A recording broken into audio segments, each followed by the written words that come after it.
All right, let's talk some Saints Cowboys. Good win for the Cowboys. Able to handle, I think, an all right team in the Saints. Obviously, they're banged up, but still, it's always good to get a victory. I mean, actually think that Sean Payton did some pretty good stuff in this one, but they were able to weather the storm, and part of it was just a very big talent disparity is really what it came down to. I do think that for Dallas, we like to think of football as kind of this chess match, but it's not really the case, obviously, because it's like a chess match if one team had like 3 queens and the other one had 0. But still, I thought that they did some nice things. Mostly, I thought the Cowboys kind of relied on their top end talent, which I think is smart. And I thought, I thought the New Orleans Saints tried to scheme stuff up. They were able to have some success at times, just not enough. So let's just get into the film study and talk about what both of these teams did. So let's start things off with one like this. I want to talk about I felt like a lot of what the Saints did well offensively was a lot of schemed up stuff, which, I mean, listen,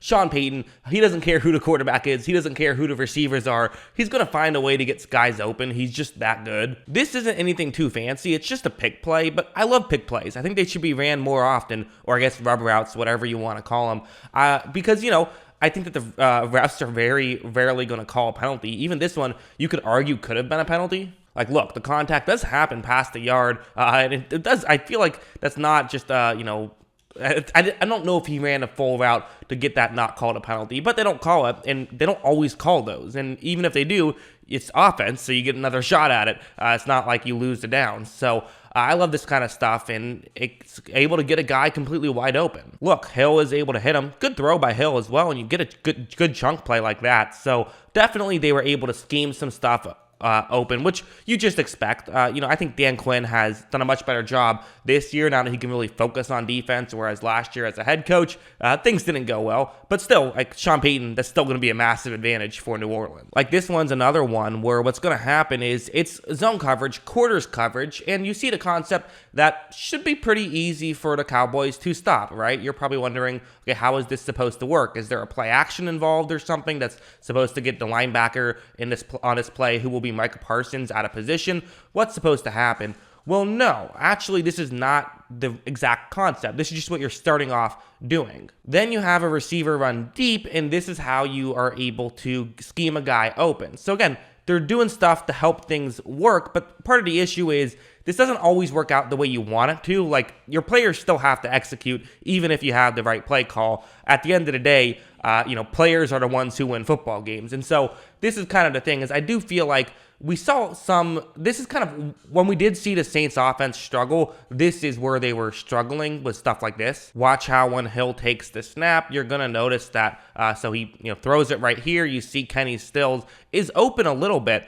This is the throw that you can make. It's tough though, right? Parsons does a good job of reading it, and obviously we know he's very fast, so he can come back and make the play pretty well. And it's going to end up getting tipped up and intercepted. That's not really so much of a bad play by the Saints so much. I mean, it's tough. It was a close play, and you get a little unlucky with the tip, and then just a great defensive interception. So that's what I thought about that play, and that's kind of what happened there. Still a good play call by Sean Payton, but a good play call can still turn into an interception sometimes. That's football. Let's now talk about the other side for a second. For Dallas, what we saw a lot of was just, hey, we have really talented receivers. Let's throw to our really talented receivers. And, they've had some injuries in the receiving core, but this is when Dallas is operating at their best. It's because they have 3 legit wide receivers. On this one, I'm sure you remember it if you watched the game. It's very simple. It's going to be man coverage. You have one-on-one matchups across the board. Just the classic goal line fade where, you throw it up to Michael Gallup, and the idea is you throw it high, and either it'll be incomplete or Michael Gallup makes a great catch and you get a touchdown. So it's a low-risk, high-reward type play. That's the way you view this type of stuff. And as you see, Michael Gallup is going to get open, and he is going to be able to hop up and make that catch, stay in bounds. Truly just a remarkable play from Michael Gallup. But again, for Dallas, they can do this kind of thing consistently. They have guys who can make remarkable plays with consistency, so that obviously helps and makes things easier. Also, this one I thought was awesome. It's going to be a 3rd down and 5 right here. It's a big play, right? If you don't get it, you have to give the ball back to the Saints. They can run a 2-minute drill. The Cowboys would put up 3 points here, so on this drive. So, it's a big play, and you have man coverage across the board. It's the cover 2 man that New Orleans does like to play a good amount of, and you have CD Lamb in a one-on-one matchup, because again, You can't double everybody, and on this play, at the 5-yard marker, no one is getting doubled, so pick the matchup you like. What I love about this from Prescott, though, is it's going to really just show the confidence he has in his wide receivers. Watch how when Prescott takes the snap, you're going to notice that he throws it before Lamb is open. I remember on the broadcast, I think it was Troy Aikman was like, how did he fit it through that gap? Well, part of it was because he threw it before there even was a window, so it makes it look even more impressive. So obviously the stuff didn't always work, but you can rely on it to some degree, and it can work pretty consistently. And as you see, again, perfect throw. Lamb got open, and he was able to, pick up a good chunk of yards right there. So things are going well when you have 3 legit receivers. That always makes things easier, and it made things easier on this play. And really, Lamb and Prescott made things easier on that play. So yeah, I mean, listen, I find it very fascinating. It is kind of funny that, the way that Dallas's running numbers look, because obviously that's not the case. They were struggling a bit to run the football, but they had a few big runs. So they ended up with, over 100 yards rushing and all of that, but it was largely due to just, that one big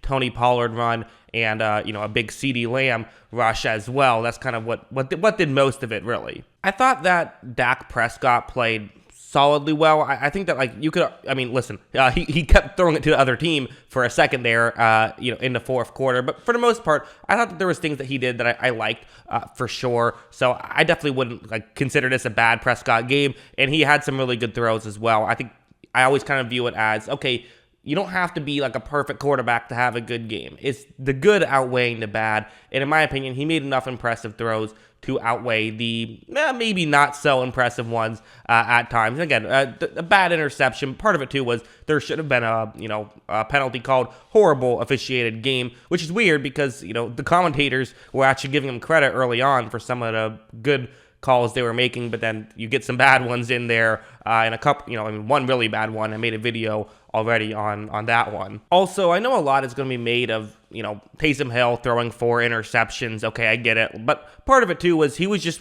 I think, willing to keep throwing the ball down the field, not worrying about his stats, because 2 of those interceptions were kind of late in the game, just trying to get his team into it, although he did throw it directly to opposing players on those 2 plays, so that's not spectacular. The Cowboys getting turnovers is unique to me. I just don't know how frequent this is going to actually happen with them. Like, how often are they going to be able to continue this turnover streak? Like, you're not going to get 4 turnovers every game. There is some luck to that. But at the same time, it's not like they're the most lucky team out there, although they've certainly had some bounces go their way. But again, the flip side is they're making these things happen. You make your own luck. They're taking advantage of when the ball gets thrown to them. So it certainly goes both ways, I think, with all that stuff. So yeah, good win for the Dallas Cowboys. That's what I think about this. What do you guys think? Let me know in the comments below. What were your thoughts on this win from Dallas? Always love hearing from you. And of course, as always, thanks for watching.